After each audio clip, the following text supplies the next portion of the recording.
এক গভীর জঙ্গলে ছিল তিন বন্ধু, বাঘ, শেয়াল আর এক বুড়ো হাতি। বাঘ ছিল শক্তিশালী, শেয়াল বুদ্ধিমান আর হাতির ছিল জ্ঞানের দান। বাঘ বলতো গর্জে উঠি, আমি রাজা, আমার শক্তি সবচেয়ে বেশি।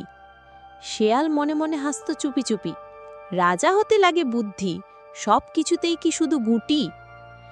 একদিন দেখা দিল ভয়াবহ খরা, খাবার নেই, পানিও নেই, সবাই পড়ল বিপদে সারা।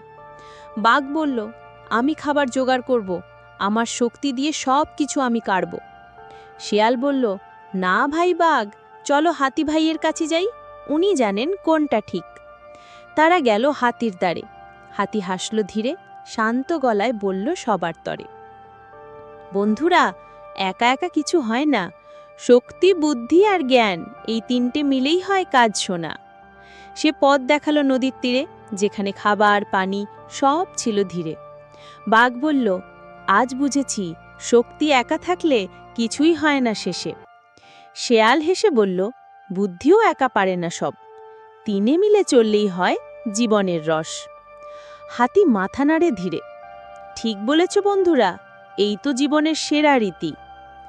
গল্পের শিক্ষা, শক্তি, বুদ্ধি আর জ্ঞান, এই তিনটি গুণ একসাথে থাকলে জীবন হয় সহজ, সমাজ হয় সুন্দর আর জয় হয় সত্যিকারের।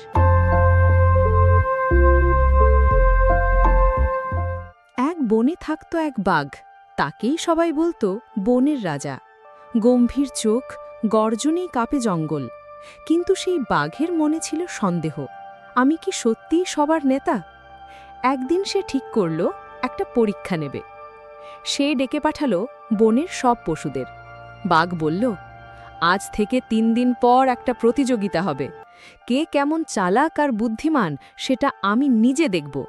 যে জিতবে সেই হবে এই বনের নতুন নেতা।